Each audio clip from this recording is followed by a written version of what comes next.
ہادی واقعی اس کام کو کرنا نہیں چاہتا تھا، لیکن چونکہ وہ شہزام کا ماتحت تھا اس لیے اس نے کسی کو ایسے کارپوریشن سے معلوم کرنے کے لیے بھیجا اور جلدی جواب آیا۔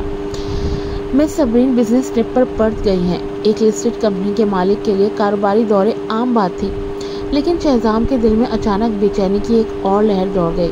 اسے خوف تھا کہ شاید اس نے کسی نئے بوائے فرینڈ کو ڈھونڈ لیا ہو۔ حالانکہ وہ جانتا تھا کہ ایسا جلدی ممکن نہیں، مگر پھر بھی وہ ڈر رہا تھا۔ پتہ کرو کہ وہ کب گئی اور کس ہوٹل میں ٹھہری ہوئی ہے، اور میرے لیے پرتھ کی فلائٹ بک کرو۔ شہزام نے فوراً حکم دیا۔ ہادی کا سر درد سے بھر گیا۔ شہزام سر، کمپنی میں بہت زیادہ کام ہے، کسی چیز کی اہمیت اس سے زیادہ نہیں ہے، شہزام نے آہستہ مگر پختہ لہجے میں کہا۔ محفین نے کہا تھا کہ عورتوں کو منانا ہوتا ہے، اس لیے جہاں وہ جائے گی میں صبح وہاں جاؤں گا۔ مجھے یقین ہے کہ ایک دن وہ میری سچائی کو سمجھ جائے گی۔ ہادی حیران رہ گیا اور اس نے دل ہی دل میں سوچا کہ چھوٹی محترمہ محفین واقعی اپنے والدین کو آپس میں جوڑنے کے طریقے خوب جانتی تھی۔ اگر محترمہ صبرین کو یہ چال پتہ چلتی تو وہ شاید پاگل ہو جاتی۔ ٹھیک ہے، میں دیکھتا ہوں۔ ہادی کے پاس کوئی چارہ نہیں تھا۔ اس نے پرتھ میں موجود لوگوں کو کال کی، مگر اسے معلوم ہوا کہ صبرین کے کسی ہوٹل میں ٹھہرنے کا کوئی ریکارڈ نہیں تھا۔ کیا محترمہ صبرین کی وہاں کوئی نجی رہائش گاہ تھی؟ اس نے ایئرپورٹ کال کی تو معلوم ہوا کہ محترمہ صبرین کے پرتھ کے لیے سفر کرنے کا کوئی ریکارڈ نہیں ہے، بلکہ وہ فریا کے ساتھ کل میلبورن گئی تھی۔ اچانک اس کا سر سن ہونے لگا۔ محترمہ صبرین اس وقت میلبورن کیوں گئی، جبکہ انہوں نے دعویٰ کیا تھا کہ وہ بزنس ٹرپ پر پرتھ جا رہی ہیں؟ کیا وہ میلبورن میں کوئی خفیہ کام کر رہی تھی اور یہ سب کچھ سب سے شہزام سوری سے چھپانے کے لیے تھا؟ سوچنے پر یہ امکان کافی زیادہ لگ رہا تھا۔ اسی وقت شہزام کی کال آ گئی۔ کیا تم نے ٹکٹ بک کر لیا؟ نہیں، میں نے پورٹ میں صبرین میم کے ٹھہرنے کی جگہ نہیں ڈھونڈی، شاید ان کی وہاں کوئی نجی رہائش ہو۔ ہادی نے فوراً ایک فیصلہ کر لیا، چونکہ صبرین اسے چھپانا چاہتی تھی تو وہ ان کی مدد کرے گا۔ شہزام سر، آپ مت جائیں۔ ایس اے نے کہا ہے کہ میم صبرین صرف 2 سے 3 دن کے لیے گئی ہیں، وہ شاید کل واپس آ جائیں۔ پھر تو میں ان کے ساتھ واپس آ سکتا ہوں۔ چھوڑو، میں زبیر سے معلوم کروا لیتا ہوں۔ شہزام نے فون رکھتے ہی زبیر کو کال کی۔ آخرکار لیونا کے آدمی آسٹریلیا میں ہر جگہ موجود تھے۔ تقریباً آدھے گھنٹے بعد زبیر نے خبر دی۔ بڑے صاحب، فلائٹ کے ریکارڈ کے مطابق محترمہ صبرین بزنس ٹرپ کے لیے پرتھ نہیں گئی، بلکہ فریا شیخ کے ساتھ میلبورن گئی تھی۔ وہ میلبورن میں کیا کر رہی ہیں؟ شہزام کی آنکھوں میں اندھیرا چھا گیا۔ ہادی نے چیک کیا تھا کہ وہ پرتھ گئی تھی۔ انہوں نے کمپنی کو بتایا تھا کہ وہ پرتھ جا رہی ہیں، لیکن وہ وہاں نہیں گئی۔ زبیر نے کہا، میلبورن میں ان کے ہوٹل میں ٹھہرنے کا کوئی ریکارڈ نہیں، لیکن ان کا آبائی گھر وہیں ہے تو وہ شاید وہاں ٹھہری ہوں۔ شہزام کا شک بڑھنے لگا۔ اگر وہ صرف میلبورن اپنے گھر گئی تھی تو جھوٹ بولنے کی ضرورت کیا تھی؟ اور لگتا تھا کہ عظیم بھی آج کہیں گیا ہوا تھا۔ پتہ کرو کہ عظیم لاشاری کہاں گئے ہیں، اس نے اچانک حکم دیا۔ جلدی زبیر کو اس کے بارے میں معلوم ہو گیا۔ عظیم لاشاری بھی میلبورن گئے ہیں۔ فریا، صبرین اور عظیم، ایسا کیا ہو گیا تھا کہ سب اکٹھا وہاں گئے تھے؟ یہ بات کچھ عجیب لگ رہی تھی۔ میلبورن میں تو ولید گردیزی کا ایک ولا بھی ہے، اور ولید گردیزی بھی میلبورن جا رہا تھا۔ ایسا کیا ہو رہا ہے وہاں؟ اس کا پورا وجود کانپ اٹھا۔ صبرین اب بھی اس کی بیوی ہے، لیکن پھر بھی کوئی گڑبڑ تو ضرور تھی۔ صبرین نے اسے طلاق کا مطالبہ کیا تھا، لیکن اس نے سختی سے منع کیا تھا، اور پھر صبرین نے اسے چیلنجنگ آنکھوں سے دیکھا تھا۔ تب تو وہ کیا پلان بنائے بیٹھی تھی؟ فوراً میرے لیے ایک پرائیویٹ جیٹ کا انتظام کرو، مجھے ابھی میلبورن جانا ہے۔ زبیر حیران رہ گیا۔ لیکن میلبورن تھوڑا دور ہے اور وہاں کے لیے پرواز کی اجازت لینا پڑے گی۔ مجھے پرواہ نہیں، جتنی جلدی ممکن ہو کام کرو، چاہے جتنا پیسہ لگے، فوراً بندوبست کرو۔ شہزام کی بےقراری حد سے بڑھنے لگی۔ وہ دعا کر رہا تھا کہ یہ محض ایک وہم ہو اور اس کا اندازہ غلط ہو۔ صبرین اس سے طلاق کا مطالبہ کرنے کے لیے کوئی پلان نہ بنائے بیٹھی ہو، کیونکہ وہ جانتا تھا کہ میلبورن میں کسی قابل وکیل اور جج کو جانتی تھی جن پر اسے بے حد اعتماد تھا۔ اسے یاد آیا کہ 4 سال پہلے ولید گردیزی کا کوئی دوست تھا جو ایک بہت ہی قابل وکیل تھا۔ تو کچھ گھنٹوں بعد ہیلی کاپٹر ولید گردیزی کے ولا میں موجود تھی۔ وہ تیزی سے اپنی پروقار اور مغرور شخصیت سمیت ہیلی کاپٹر سے نیچے اترا تو پہلی نظر ہی صبرین پر گئی، جس کا ہاتھ ولید تھامے ہوئے تھا، جبکہ باقی سب پہ اب بھی اس کی نظر نہیں گئی تھی۔ وہ تیزی سے جبڑے بھینچے لمبے ڈگ پڑتا ان دونوں تک پہنچا تھا اور صبرین کا ہاتھ جھٹکے سے اس کے ہاتھ سے الگ کر کے اسے اپنی طرف کھینچ لیا تھا۔ ولید پہلے اس افتاد پہ حیران ہوا اور پھر سنجیدگی سے شہزام کی طرف دیکھا۔ براہ کرم میری منگیتر کو ہراساں کرنا بند کریں۔ تمہاری منگیتر؟ شہزام نے ایک مدھم ہنسی ہنسی، مگر وہ ہنسی ویران اور غم سے بھری ہوئی تھی۔ وہ اس کی بیوی تھی تو ولید گردیزی کی منگیتر کیسے ہو گئی؟ صبری نے تمہارے خلاف کیس دائر کیا ہے طلاق کا، ہم اسی لیے میلبورن میں ہیں، تمہیں نوٹس ملنے ہی والا تھا شام تک۔ ولید لبوں پہ طنزیہ مسکراہٹ سجائے کہہ رہا تھا۔ شہزام نے حیرت سے صبرین کو دیکھا۔ ماضی میں وہ صبرین کو بہت تکلیف دے چکا تھا اور بار بار اسے طلاق کی دھمکی دی تھی، اور آج وہ سچ میں شہزام سوری سے طلاق لے رہی تھی۔ یہ تو اس نے کبھی نہیں سوچا تھا۔ وہ اپنے ماضی میں جا کر خود کو مکے مارنا چاہتا تھا۔ آخر اس نے میرا شیرازی کی خاطر اس عورت کو کھو دیا تھا۔ یہ سوچ کر اتنا درد ہو رہا تھا کہ مر جانے کو دل چاہ رہا تھا۔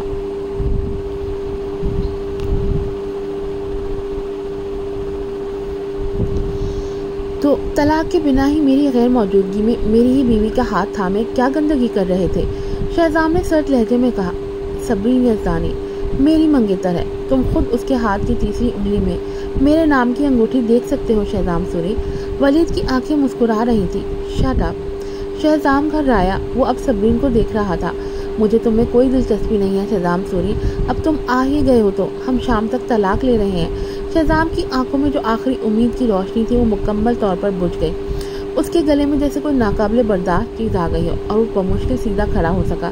اس نے کبھی سوچا بھی نہیں تھا کہ صرف چند دنوں میں ہی اس کی بیوی اس کے مقابل کھڑے ہو کے طلاق کا مطالبہ کرے گی، وہ بھی کسی اور مرد کے لیے۔ اس کے پیٹھ پیچھے کسی دوسرے مرد کے نام کی انگوٹھی اپنے ہاتھ کی تیسری انگلی میں پہن کے وہ اس کے مقابل کھڑی ہوگی۔ شہزام چلے جاؤ۔ صبرین نے اس کے دکھی اور زرد چہرے کو دیکھا اور ماتھے پر بل ڈالے۔ میں نے تم سے سب کچھ واضح کر دیا تھا، ہمارے درمیان سب کچھ بہت پہلے ہی ختم ہو چکا ہے۔ بہت پہلے ختم ہو چکا؟ شہزام نے مدھم ہنسی ہنسی، یہاں تک کہ اس کی آنکھوں میں آنسو آ گئے۔ ہم صرف چند دن پہلے ہی الگ ہوئے ہیں۔ میں تم سے الگ نہیں ہوا صبرین، تم میری بیوی ہو اور میں تمہیں طلاق نہیں دے رہا۔ اس کی آواز بلند تھی۔ ولید کے والدین جو وہی موجود تھے کا غصے سے چہرہ سرخ ہو گیا، مگر وہ بے بس تھے۔ آخر ان کا بیٹا اسی عورت کو پسند کرتا تھا۔ صبرین کی آنکھوں میں غصہ بھڑک اٹھا۔ ہاں میں تمہاری بیوی ہوں، لیکن بہت جلد نہیں رہوں گی۔ جب میں تمہارے ساتھ تھی تب میں نے کبھی بھی تمہارے پیٹھ پیچھے کچھ نہیں کیا، کوئی غلط حرکت نہیں کی، لیکن اب میں تم سے علیحدگی چاہتی ہوں، مکمل علیحدگی۔ شہزام سوری تمہیں یہاں آ کر ہنگامہ کھڑا کرنے کی ضرورت نہیں۔ ولید نے صبرین کے کندھے پر ہاتھ رکھا اور اس کی آنکھیں گہری ہو گئیں۔ مجھے تمہارے اور صبری کے بارے میں سب کچھ معلوم ہے، اور سچ کہوں تو میں تمہارا شکر گزار ہوں۔ اگر تم نے وہ سب کچھ نہ کیا ہوتا تو صبری اتنی جلدی مجھے قبول نہ کرتی۔ شہزام کے دل پر ایک بار پھر بے رحمی سے وار ہوا۔ اس کا کیا مطلب تھا؟ یہ کہ اس نے میرا کی خاطر صبری کو تکلیف پہنچائی، جس کی وجہ سے صبری نے اسے مکمل طور پر امید توڑ لی اور سوچا کہ ولید اس سے بہتر ہے۔ وہ ملک کا سب سے معزز آدمی تھا، مگر اس لمحے وہ ایک ایسے بچے کی طرح لگ رہا تھا جس کا قیمتی کھلونا چھین لیا گیا ہو۔ اس کا چہرہ بے یقینی اور بے بسی سے بھرپور تھا، مگر ایک لمحے بعد وہ بھیانک ہنسی ہنسنے لگا۔ وہ ہنسی سخت خوفناک اور دہشت زدہ کرنے والی تھی۔ ولید گردیزی، کیا تم نہیں جانتے کہ میں کیسا آدمی ہوں؟ وہ میری بیوی ہے تو وہ ہمیشہ کے لیے میری ہے۔ تو کیا ہوا اگر وہ طلاق چاہتی ہے؟ میں تو نہیں دے رہا طلاق۔ شہزام سرد مزاجی سے آگے بڑھا۔ اس کے خوبصورت چہرے پر جنون لکھا تھا۔ ولید اور صبرین خوفزدہ ہو گئے۔ انہوں نے شاید شہزام کی بے شرمی کو کم سمجھا تھا۔ شہزام سوری ہوش میں آؤ، میں نے تم سے محبت کرنا بہت پہلے چھوڑ دیا تھا۔ صبرین بے اختیار چلائی۔ وہ یہ بات اسے کئی بار کہہ چکی تھی۔ اسے کوئی فرق نہیں پڑتا تھا جب تک میں تم سے محبت کرتا ہوں۔ شہزام نے اس کا ہاتھ پکڑنے کے لیے ہاتھ بڑھایا، مگر ولید نے فوراً اسے گھونسا مار دیا۔ کچھ ہی لمحوں میں دونوں کے درمیان مکے بازی شروع ہو گئی، مگر ولید نقصان میں تھا۔ انکل میں مدد کرتا ہوں۔ عزت فوراً کود پڑا اور گردیزی خاندان کے باقی آدمی بھی فوراً آگے بڑھ گئے، مگر شہزام پاگل ہو چکا تھا۔ اس نے سب کو دھول چٹا دی اور وہ سب زمین پر درد سے کراتے ہوئے گر گئے۔ محافظ! ولید نے سینہ تھام کر مشکل سے اٹھتے ہوئے اپنے ولا کے باہر چلا کر کہا، مگر اس کی پکار بے سر گئی۔ ولا میں جو لوگ داخل ہوئے وہ سب اجنبی اور تنومند آدمی تھے۔ بڑے صاحب، باہر کے سب لوگوں کا صفایا کر دیا گیا ہے۔ ان میں سے ایک آدمی نے شہزام سے ادب سے کہا۔ بہت خوب، شہزام نے ستائشی انداز میں سر ہلایا۔ صبرین نے شہزام کی طرف ایسے دیکھا جیسے وہ کوئی شیطان ہو۔ عظیم ضبط نہ کر سکا اور غصے سے خبردار کیا، شہزام سوری بس کرو، ہاں تمہارے پاس طاقت ہے، تم سبھی کو زبردستی لے جا سکتے ہو، مگر کیا تم نے اپنے خاندان اور سوری کارپوریشن کی ساکھ کے بارے میں سوچا ہے؟ جب صحافیوں کو یہ خبر ملے گی کہ تم اپنی ہی بیوی کو زبردستی کڈنیپ کر رہے ہو تو تمہارا خاندان اور کمپنی بدنام ہو جائیں گے، پورا آسٹریلیا تمہیں حقیر سمجھے گا۔ میں پہلے ہی کہہ چکا ہوں، آج مجھے کوئی نہیں روک سکتا۔ شہزام کی آنکھوں میں کوئی نرمی نہیں تھی، وہ صرف صبرین کو دیکھ رہا تھا۔ صبرین نے ایک لمحے کے لیے اسے دیکھا اور فوراً پچھلے دروازے کی طرف بھاگی، مگر شہزام نے فوراً اسے جا لیا۔ اس نے صبرین کو بے ہوش کیا اور اسے اٹھا لیا۔ صبی، ولید جلدی سے آگے بڑھا مگر لیونا کے آدمیوں میں سے ایک نے اسے روک لیا اور لڑائی شروع ہو گئی۔ جب شہزام ولید کے والدین کے پاس سے گزرا تو اس نے سخت لہجے میں وارننگ دی، اگر تم میں سے کسی نے بھی پولیس کو اطلاع دینے کی کوشش کی تو مجھے تمہاری فارماسیوٹیکل کمپنی کو مکمل طور پر ختم کرنے میں کوئی آر نہیں ہوگی۔ وہ صبرین کو لے کر سیدھا لان میں کھڑے ہیلی کاپٹر کی طرف بڑھا اور وہاں سے روانہ ہو گیا۔ ولید کے والدین نے شہزام کی سرد نظروں کو یاد کر کے خوف سے کانپنا شروع کر دیا۔ مسٹر گردیزی غصے سے ولید پر برس پڑے۔ میں نے تمہیں منع کیا تھا کہ اس عورت سے دور رہو، مگر تم نہیں مانے۔ دیکھو تمہارے ہی ولا سے تمہارے ہی سامنے وہ اپنی بیوی کو کڈنیپ کر کے لے گیا۔ ولید کا نرم مزاج چہرہ غصے میں سے بگڑ گیا۔